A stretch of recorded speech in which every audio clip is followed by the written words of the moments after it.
February 28th, 2023. Mr. Burke, please call the roll. Mayor Messer, Here. Vice Mayor Norris, Mr. Sellers, Here. Mr. Smith, Mr. Lamoureux, Here. Mrs. Eggers, Here. Mr. Cope. Here. Motion to excuse Mr. Norris. So moved. Second. All in favor? Motion to excuse Mr. Smith. So moved. Second. All in favor? Very good. Please join us for the invocation and the pledge. Sure, I'm glad to. Bow your heads, please. Heavenly Father, thank you for your presence and Lord, I would ask that you help us as council members to make decisions that represent you and are in the best interest of the citizens of the city. Thank you for just this council and the way you're making it function so well, Lord. It's in your son's name I pray. Amen. I pledge allegiance to the flag of the United States of America and to the republic for which it stands, one nation, under God, indivisible, with liberty and justice for all.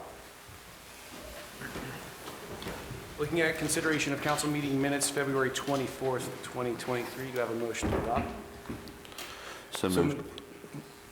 Second. Any comments? Mr. Burke, please call the roll. Mr. Cope, Yes. Mrs. Eggers, Yes. Mr. Sellers, Yes. Mayor Messer, Yes. Mr. Lamoureux. Yes. We will see January 18th minutes at our next meeting. Moving on to recognition of visitors, we have Dawna Fogarty with Warren County Community Services, and she's going to be presenting to us tonight. Good evening. Thank you for having me. I appreciate the time that you've given me on your agenda to talk a little bit about Warren County Community Services. I think it's probably been a little while since somebody's come and given you an update on everything we do. So I just wanted to briefly go over that. My real purpose of the visit, though, is to request an endorsement from you. So I'll go over that after I just kind of go over what we do and how many people we've served here in Lebanon in the last year. So our mission has not changed. We strengthen the fabric of our community by providing services and connecting people to resources so they can realize their full potential for high quality of life. That has been the same for many, many years. We just discussed it in our strategic planning sessions and decided to keep it as is. These are our locations throughout Warren County, all of our physical buildings. As you can see, we have 3 physical facilities right here in Lebanon. We've got our senior center and where our transportation is housed out on 741. And then we have our main office right over here on Oak Street, just a couple of blocks away. That's where most of our admin and some of our programming is served out of. And then we have our Early Learning Center for Head Start and Early Head Start located here in Lebanon. We want to help children and families succeed here in Warren County, and so we do provide some high quality, affordable services. Every bit of our services are free. There is no charge for them, and typically they are centered on helping people and help them get out of poverty and help those who are, the young ones be prepared for school success, and also do some workforce development in the high schools. We partner with businesses. We partner with education partners. Right now we have a really great agreement with Mason City Schools. We're hoping to embed some of our other workforce development services in the schools to help experiential learning and help develop apprenticeships and pre-apprenticeships with businesses and local industry. We do that student support one-on-one. We also do adult literacy. So outside of, obviously, the high school, if there is an adult who is struggling with literacy, just kind of your traditional issues with literacy, or if you are an immigrant here who's legally present and you want to learn English better, much of our services have actually trended in that direction over the last several years because of so many folks who are coming into work at P&G in the county in some of our different industries and businesses. And then, of course, we do our early learning and meaningful volunteerism during retirement. So some of the things that we do are listed here. We have our adult new readers, which consists of volunteer tutors helping people with literacy and English as a second language. We are a partner in Warren County Imagination Library and help families get books for their young ones. And we also do home energy assistance and other energy programs and emergency support. So if somebody is struggling to pay their rent, they have a utility bill that can't be covered by HEAP, that they may need some assistance with. There's other school supports that we do to young families in the elementary school system as well. And then we have quite a range of services to help older adults remain active and independent. Most of those I have talked about, and except for the affordable housing, we do have high quality affordable housing for adults 62 and over. And I'll talk a little bit about how many units are actually located right here in Lebanon here in a few minutes. So those are all of our housing sites. 3 of those are located here in Lebanon, and these are our numbers in 2021. We are gathering all of our statistics from 22, just don't have them down on paper yet. Getting ready to do our annual report. But from 2021, these are our different numbers that we served with all of our different services. Obviously, the very big glaring one there, the 340,000, is the number of meals that we delivered in 21. That was 50,000 more than 20. That was something that I, came aboard just a year ago at Community Services and was just very impressed that really none of our services stopped during COVID.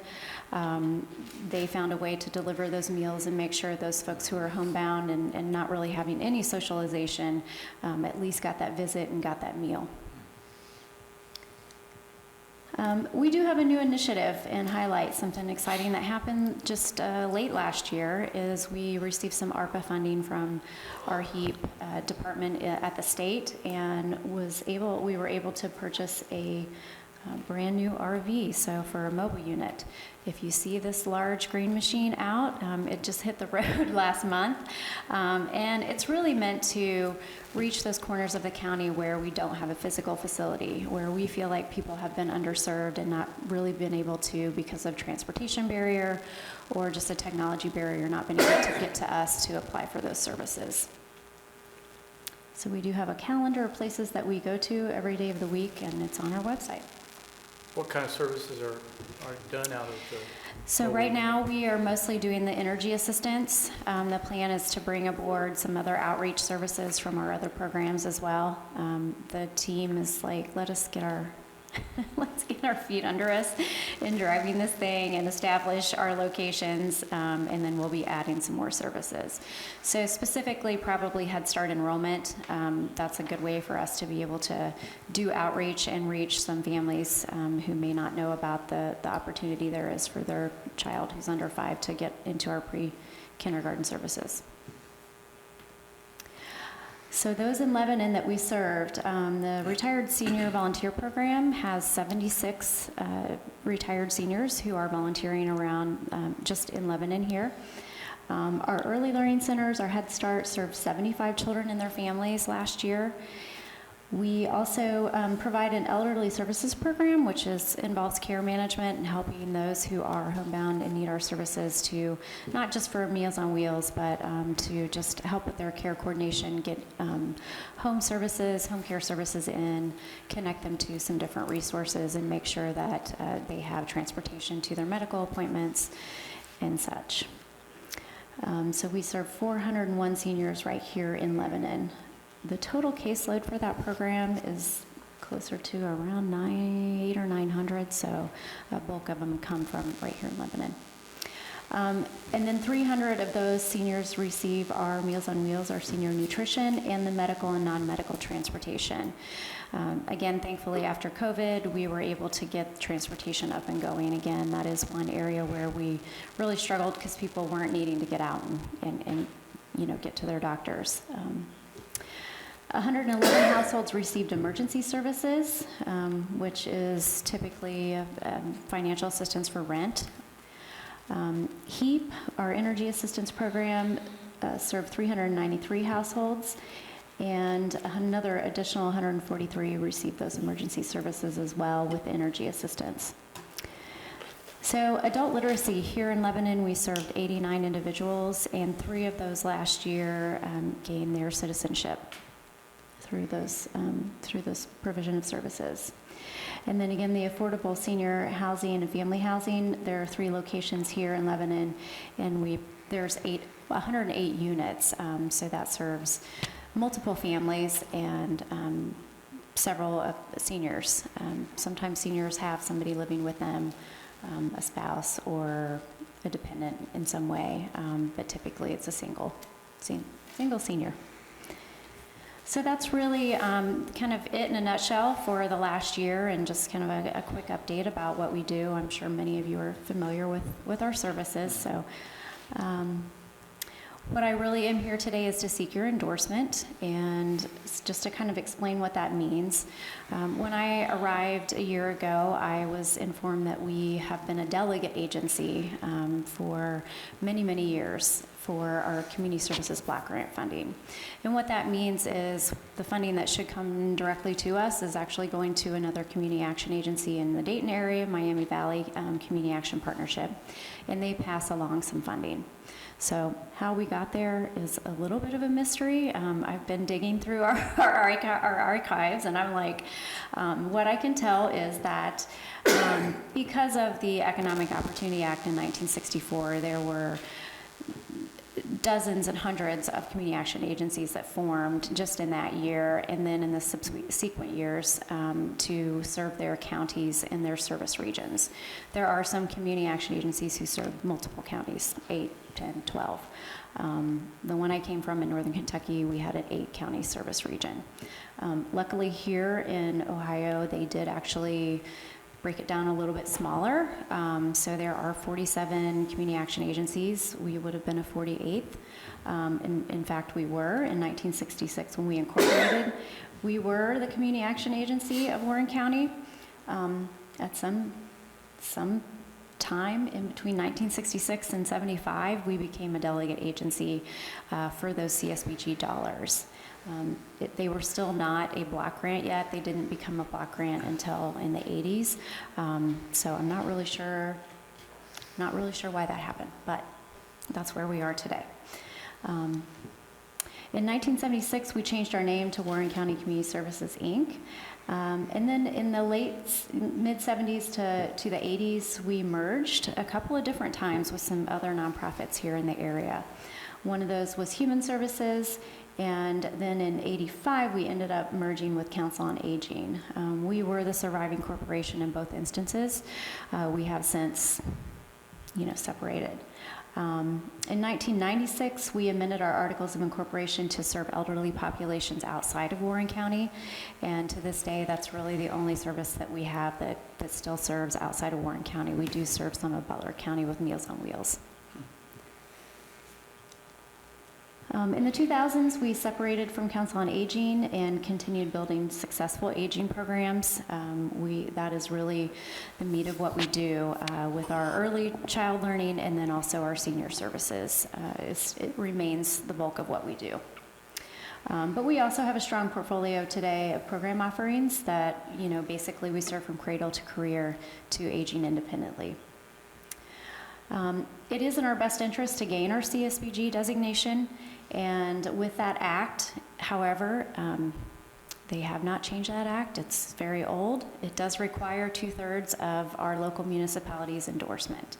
So again, that's why I'm here today, to ask you for that.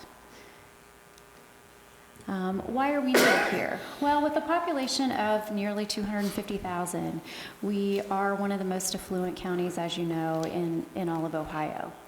The median household income is the highest of 88 counties. In 2021, that was 95,000 plus. But we still have a percentage of persons in poverty, and that's why Community Action was formed, is to be able to provide that safety net and be able to help people realize a better life and get out of poverty. So with a poverty rate of 5.9%, we are looking at about 15,000 people here, which is mostly children and the elderly in our county who need our services.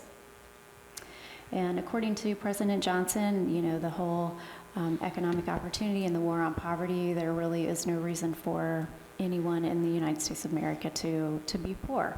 So that's what we hope to do, is to help people overcome that.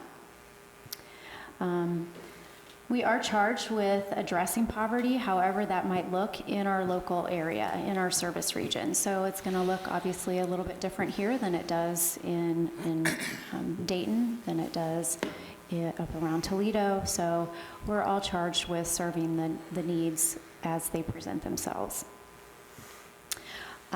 We have been assessing those needs specific to low-income individuals in the county for all these years without this formal designation. And without it, we really do open up ourselves for, say, another community action agency to come in and be the one to provide the services.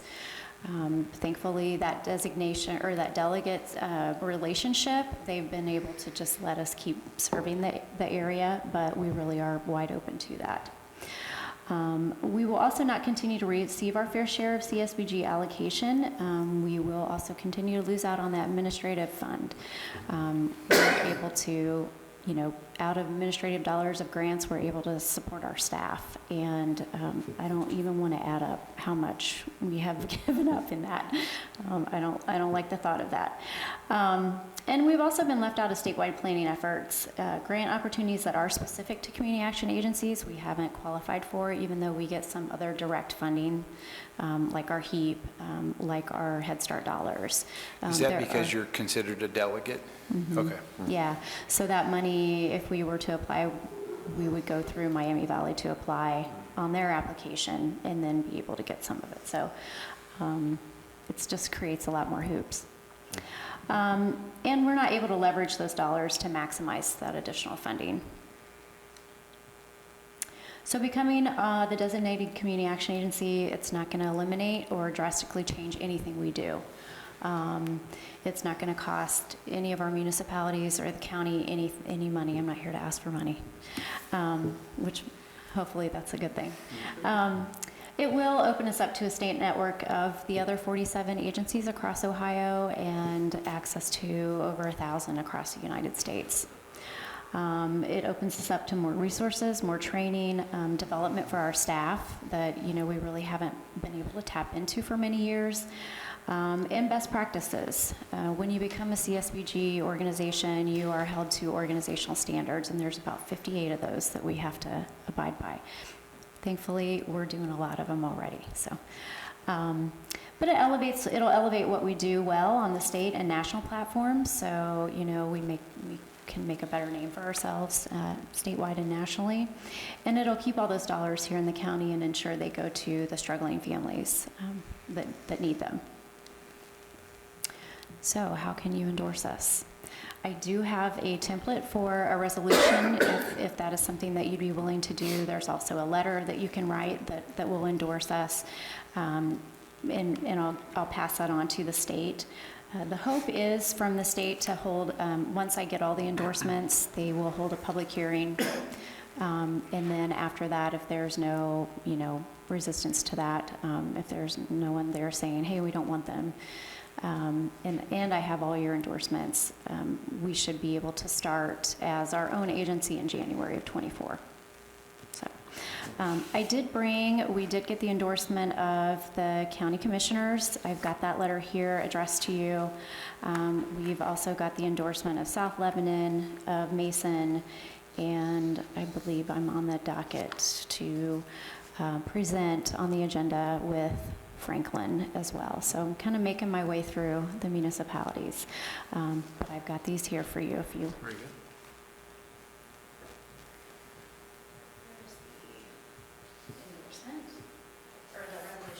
Mm-hmm. Perfect, thank you.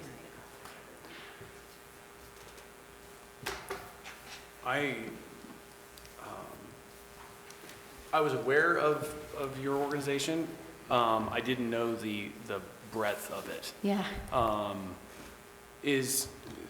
I know you are partially funded by a levy. That's specifically to seniors, correct? Specifically to seniors, that goes to pay for our elderly services program, mm-hmm. and for some of our transportation. Yeah. And the whole purpose of that is to keep them in their home as long as they can. Yes. And after running the math on it, it just seems like the most logical thing that we can do overall for the community. So I've always been a big fan of that program. And if it's run as well as, or if these other programs are run as well as that one is, I think you guys are doing a great job. Yeah, we've got some tenured staff who have been running these programs for quite a while and just doing a fantastic job. Yeah. I mean, from my perspective, I'd be fine passing a resolution if that's what you'd like from us, but we could also do a letter too. So whatever works best. It's whatever you prefer. Okay. Do you have a and- deadline at all? For the resolution, is there a deadline? I was going Okay. to say, I'm not in a super big hurry. Okay. If you want to do a first reading or in the second, at the next meeting or however you need to do that, I don't need it like today. Okay. So how many municipalities do you need So there's overall? 15 here in Okay. Warren County. So I need at least 2/3 endorsement, and I haven't had any issues at all. You know, it seems like every city here is just such a huge fan of Warren County Community Services, and I'm grateful for that. So, I don't see a negative. No. Yeah, no, not really.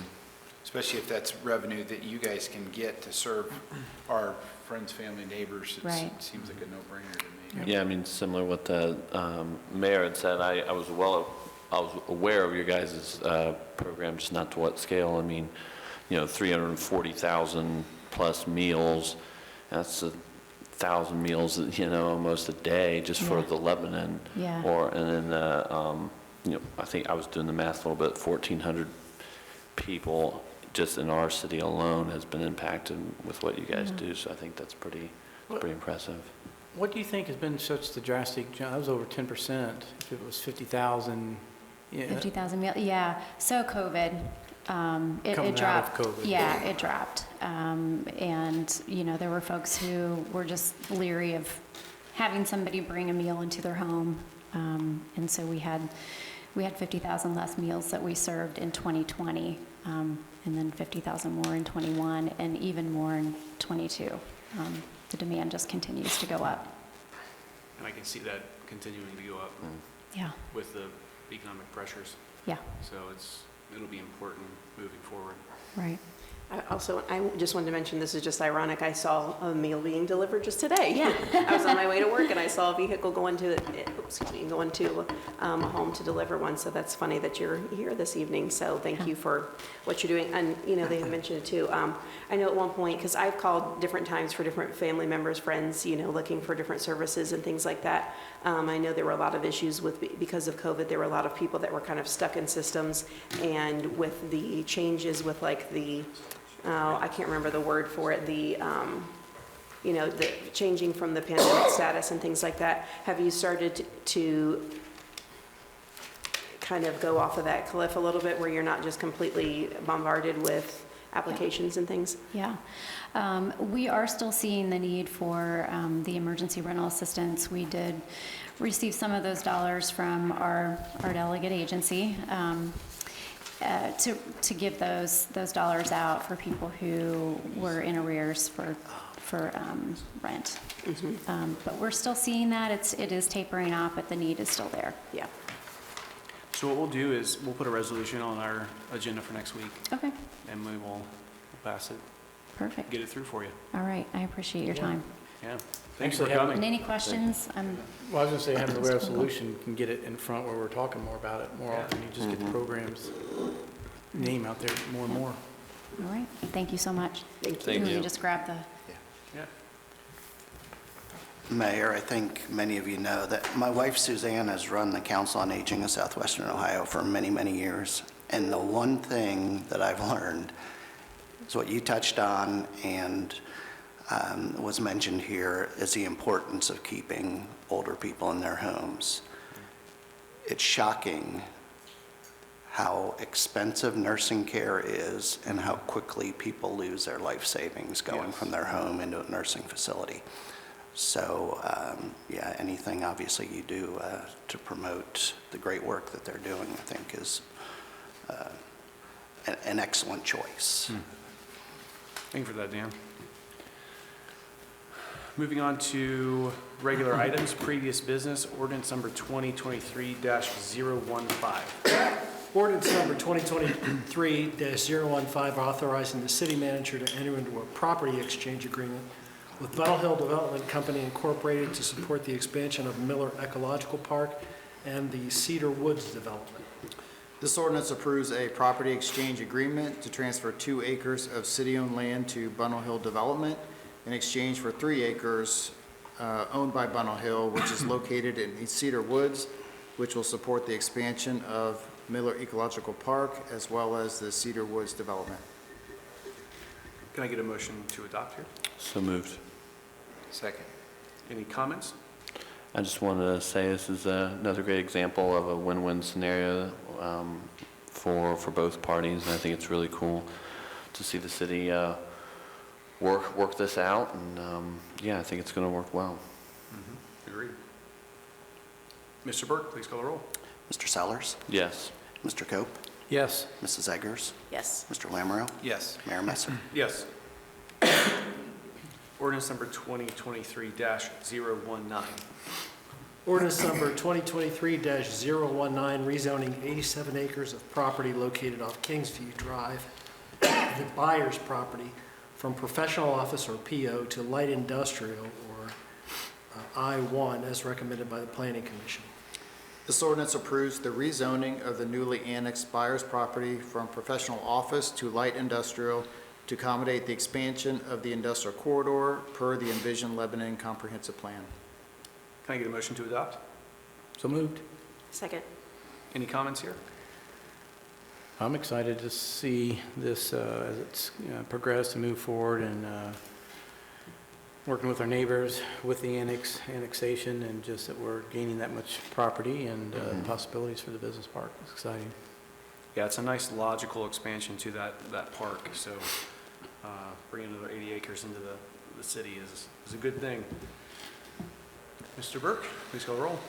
Mr. Lamoureux, Yes. Mr. Sellers, Yes. Mayor Messer, Yes. Mrs. Eggers, Yes. Mr. Cope. Yes.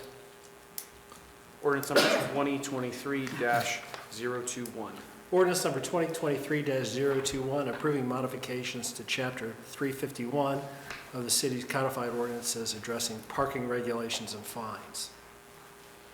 This ordinance approves modifications to Chapters 351 and Chapter 353 of the city's codified ordinances as it relates to parking regulations and fines in preparation for the upcoming downtown parking meter project. We do anticipate the new parking meter system to be installed by the end of April. Very good. Can I get a motion to adopt? So moved. Second. Any comments here? Mr. Burke, please call the roll. Mr. Sellers, Yes. Mr. Cope, Yes. Mayor Messer, Yes. Mr. Lamoureux, Yes. Mrs. Eggers. Yes. Moving on to new business, resolution 2023-022. Resolution 2023-022, authorizing the city manager to execute a commitment letter to American Municipal Power for the smart grid grant application. Excuse me. This resolution authorizes the city manager to submit a letter of commitment to AMP for their smart grid grant application, which could help fund up to 50% of the city's electric automatic metering infrastructure replacement project. Can I get a motion to adopt? So moved. Second. Any comments or questions? I got a question. Had a neighbor ask me if that was connected to the internet, the smart grid program. I know there are collectors, so essentially it's kind of RF signal to collectors, and then the city's able to download that data from the collectors into our system. Instead of sending a meter reader out. Yeah, so really, we already have an AMI system in place now. It's about 12 years old, so it's kind of reached the end of its useful life. But yeah, the system essentially replaced our old method of collecting both electric and water meter data by actually sending somebody out to read it. We can now collect that data remotely. Can that be hacked? I mean, I know it's, it's secure on the city's, IT infrastructure. So, we have a lot of software platforms that are. I'm not within that. planning anything. I Right. have a hard enough time remembering my password, but I was just curious. I guess technically, I feel like probably anything can be hacked. But I know it's, obviously, we've got firewall protections, and it's not available to the public. It's something that our staff utilizes to access the meter reading data to generate our utility bills. I would add too, since we talked about it in the working session, with the one resident that came in who was concerned and reportedly having issues with digital signals, that she can still maintain her analog system. So I just point that out. Yeah, we do have a policy where on the electric meter side, if folks want kind of to have an analog kind of manual read meter, they can opt to do that. There is a fee associated with that. Right. So the RF signals are collected at predetermined data points around the city? Correct. And then that information is then shot to the city, or do you have to go and actually physically download at each point? Download it, yeah. Okay. We have to physically go in and kind of download the data that these collectors store for a period of time. So it's just basically like RFID concept? Okay, very good. Mr. Burke, please call the roll. Mrs. Eggers? Yes. Mr. Lamoureux? Yes. Mayor Messer? Yes. Mr. Cope? Yes. Mr. Sellers? Yes. Ordinance number 2023-023. Ordinance 2023-023, authorizing the purchase of a wide area mower from Baker Vehicle Systems Incorporated as part of the Omnia Partners Public Sector Cooperative Purchasing Program and declaring an emergency. This ordinance authorizes the purchase of a Jacobson HR 800 wide area mower for $126,635.70, which will replace an existing mower that has reached the end of its useful service life. These are the mowers that we use to mow our soccer fields, our ball fields, kind of our large areas that we're responsible to maintain. Very good.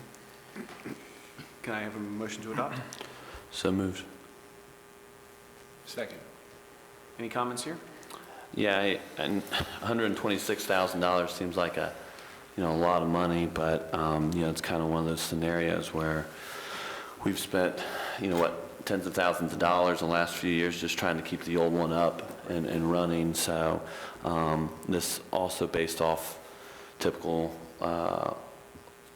service life should last us, anywhere to 4 to 8 years. So it just so happens to be the year that we got to make this purchase. So that large numbers like that make me cringe. So I cut through McClure to Hamilton on my way home. That's my therapy drive.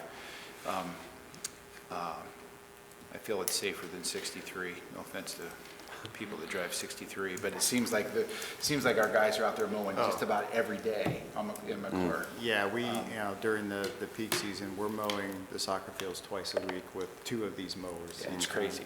Yeah. Crazy. Well, and I would add for those that oftentimes have issues with emergency language, this is exactly the appropriate use for it. We have to get it. We don't want to go through the, delayed process of additional readings, and this allows us to, with this one reading, vote on it and get this mower and be ready for the season coming. So this is the exact appropriate reason for that we have emergency language. Mr. Burke, please call the roll. Mr. Sellers? yes. Mr. Cope? Yes. Mrs. Eggers? Yes. Mr. Lamoureux? Yes. Mayor Messer? Yes. Ordinance number 2023-024. Ordinance 2023-024, authorizing the purchase of a new Caterpillar 430 backhoe from Ohio Cat as part of the Sourcewell Cooperative Purchasing Program and declaring an emergency. This ordinance authorizes the purchase of a Caterpillar 430 backhoe for $136,808, which will replace an existing backhoe that has reached the end of its useful life. It's utilized by our Public Works Department for a number of job activities, including repairing water main breaks and things of a critical nature. Can I get a motion to adopt? So moved. Second. Any comments here? again, $136,000, a lot of money. Just so happens to be the year for us. But also, we did get a trade-in value of about $33,500 for the old one, which may not seem like a lot, but based off of doing a little research, usually the trade-in value is anywhere between like 25 and 35 from what I've found. So getting about 33.5 is actually a pretty good trade-in value. So thank you for staff for being able to take care of that and getting that negotiated. So We should have a pretty healthy, would you say 5 years, 6 years in our work session? The lifespan of this new backhoe. Oh, yeah, backhoes, we'll get it probably 15 years. Yeah. So, yeah, I think our old one that we're replacing is in that 15-year time span, yeah. and this was in the budget, correct? Yes. Correct, yeah, all of these purchases were budgeted. We actually put together for each department a 5-year equipment replacement schedule, so we're kind of following our 5-year plan. Right, do you know what kind of delivery time frame it is for the backhoe? That I don't know. I mean, some of them are crazy, Yeah. extended delays. No, you can't drive it. He's getting his license and everything. Getting so his he'd be all backhoe right. license. You just ruined his day. Mr. Burke, please call the roll. Mr. Lamoureux? Yes. Mr. Sellers? Yes. Mayor Messer? Yes. Mrs. Eggers? Yes. Mr. Cope? Yes. Resolution 2023-025. Resolution 2023-025, establishing a commercial building facade improvement grant program. This resolution establishes a commercial building facade improvement grant program, which was identified in the 2023 City Council goals and objectives. This is a funding initiative to stimulate and encourage commercial investment within the city.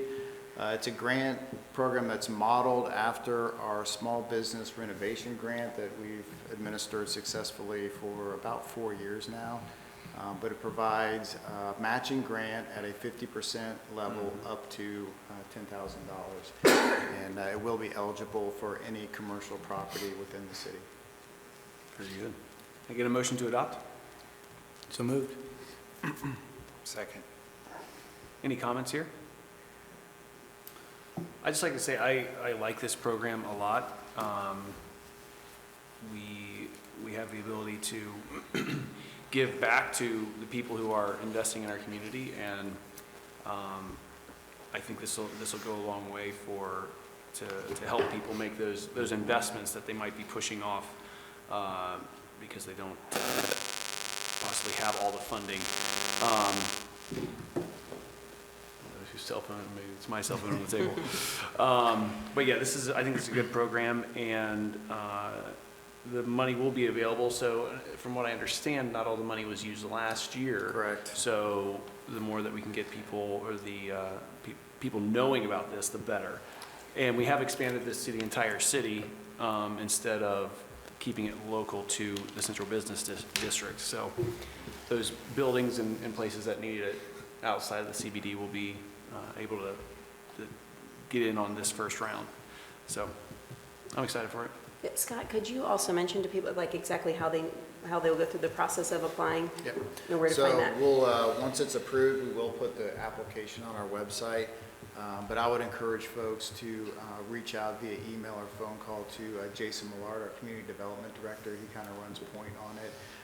And we always like to meet with the property owner first, just to kind of walk through their project and review it from an eligibility standpoint. So they can certainly reach out to our Community Development Director, Mr. Millard, or the City Manager's office, and we'll get the information to them. And like I said, we then try to kind of follow up with an actual meeting just to make sure everybody's on the same page. Okay, thank you. It shouldn't take too long. How about I just read some of these eligible improvements? Uncovering and restoration of historical facades, replacement and repair of cornices, parapets, shutters, and other architectural features, removal of inappropriate facade materials, don't necessarily know what that is, storefront restoration and renovation, masonry restoration and tuck pointing, restoration of original doors and windows, repair and or replacement, and then door repair and replacement, and then appropriate detailing, which may lead to substantially enhancing the appearance. So the only thing that I know is not So we have routine maintenance is not covered, roof replacement is not covered, no exterior painting is covered, and then all projects must be approved by the city. Correct. So I think it's a good program. I look forward to seeing it be successful. Mr. Burke, please call the roll. Mr. Sellers? Yes. Mr. Cope? Yes. Mayor Messer? Yes. Mr. Lamoureux? Yes. Mrs. Eggers? Yes. So that concludes our new business discussion items. City manager report. Thank you, Mayor. The next meeting of City Council will be a work session next Tuesday, March 7th at 7 p.m. And would like to remind folks this Saturday is the Chamber of Commerce Let's Lebanon event located up at the high school. A good opportunity to, meet and interact with a lot of the local businesses, nonprofits, and I believe there's going to be pancakes up there with a pancake breakfast. So, Yeah. hours are, I think, 8:30 to 1 p.m. again up at the high school, and I know the city will have a booth up there as well. Yep, very good. Mr. Sellers, you got anything for us? I don't. It was good to see the Warren County Community Service come here today. I think it's passing that resolution. I think it's going to be good, so we can get what they do out to the public, and we can get involved and help in any way that we can, because they do a fantastic job. It was really good hearing all the different ways that they help our community. So I think it's important that we do whatever we can to help them be able to grow and succeed. But that's all I've got. Very good. Mr. Lamoureux? I got another reminder this past weekend on the just how awesome our fire department is. Our trip, my youngest son is part of Trail Life USA, and we got to take a tour of the fire department and meet some of the guys. And actually, as we were just getting ready to talk about the ladder truck, they got a call. So we got to see them go out, guns a-blazing, so to speak, and that was really neat. And I think I wanted to remind the public that we are having a discussion around a fire levy, and we're trying to figure out what to do, what's best for the community, so we can take our fire department to the next level, have more professional or more full-time staff. And I think I can probably speak for just about everybody on council. I'd love to hear from the community. So as we're having these meetings, I would love to hear testimony. I would love to have email exchange, phone number. I can make my phone number public or give folks access to that, to where we can have a conversation. I would love to hear. This is big. It affects us all, and I think it's good for our community. From the insurance side, ISO comes in, insurance services offices, they come in and they rate our equipment and our capabilities, and ultimately that affects the rates that we have for homeowners insurance and business insurance. There's a direct correlation there. I see that having a positive impact for us as well. So I guess I would welcome feedback from the community. Would love to chat with people. So that's all I have. Very good. Mr. Cope? Mr. Scott, do you know what the status is of the Verizon? Do we have any further update? I can see where they're at. I know it was a couple months ago, I think they had sent the original email update where my understanding is all of the poles, I think, at this point have been installed. It was just a matter of them actually getting the fiber lit up at each location, but I can reach out to them and see where they're at with that. That'd be great.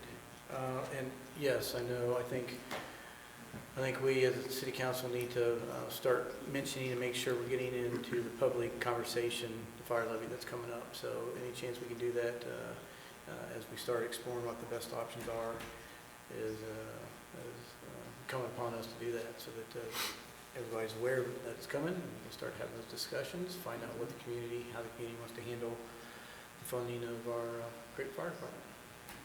That's really all I have. Yep, I don't have much either, but first of all, I wanted to mention congratulations to the YMCA and all the volunteers for the disco gala this weekend, and some of my fellow council members, you know, wearing our outfits that maybe made some of them a little bit uncomfortable. Yep, Even my husband in absolutely. his glitter shirt. That was New a real political stretch. mailers going out soon. It was a big stretch for a lot of people, but it was fun, and, you know, they did a great job, and hopefully they raised a lot of money for the programs they're doing. I know my kids have, I've had one that's enjoyed the fourth grade swimming program, and another one getting ready to do that, and that's one that we've personally experienced that I think is really great. I just wanted to also mention the Warren County Community Services. You know, they do a lot, obviously, for our county and our city, and you know, her presentation tonight and asking us for this is one of those situations where, you know, this is a common thing in government, like, well, we've always done it that way, but it doesn't always make sense. And obviously, the way this was set up really probably should have been changed a long time ago, so I'll be glad to see that moving forward and actually get those dollars in our community where they should be. And I'm glad to see that, you know, they're taking the initiative to do that rather than just leaving it that way. So that's all I've got. Yeah, as far as the YMCA gala, that was fantastic. It was great to see, very well attended. Amy did a great job, as she normally does. Raised, I think, a lot of money during the paddle call for all those great programs. It was probably, I don't know, 5 or 6 years ago. No, probably longer than that. I remember talking about the YMCA. There was something that they were involved with the city, and I remember Jeff Ayler saying that during one of our meetings that the Y plays a very important role in our community because it almost serves as like the community center like Mason has, but it is not it's not directly funded by the city. So we have all those same incredible services to offer, but we less the price tag. So anytime we have an opportunity to support them, that kind of helped frame my mind around what they do for the community. And so whenever we have an opportunity to support them, I'm 100% behind it. I know there's been multiple times where they've opened up their facilities for people to come take showers, stay warm or cool during times where there's been power outages or other things like that. They were influential in raising support to send down to Kentucky when they had that flooding last year. So they're just a very big part of our community. So I'm always excited to support them. And then again, we have our fire department levy coming up. I think we have committed, from my understanding, to move to that more full-time model. So that's going to require a funding apparatus that makes sense for everyone. So we'll be working through that over the next few weeks or months, and I look forward to engaging people from the community as we land on what we want to do, and then also city council members as we push this forward. So that's all I've got. And with that, I'll take a motion to close the meeting. So moved. Second. Mr. Burke, please call roll. Mayor Messer, Yes. Mr. Sellers, Yes. Mr. Lamoureux, Yes. Mrs. Eggers, Yes. Mr. Cope. Yes. Thank you for joining us tonight. We will see you in 2 weeks back here. Have a great evening.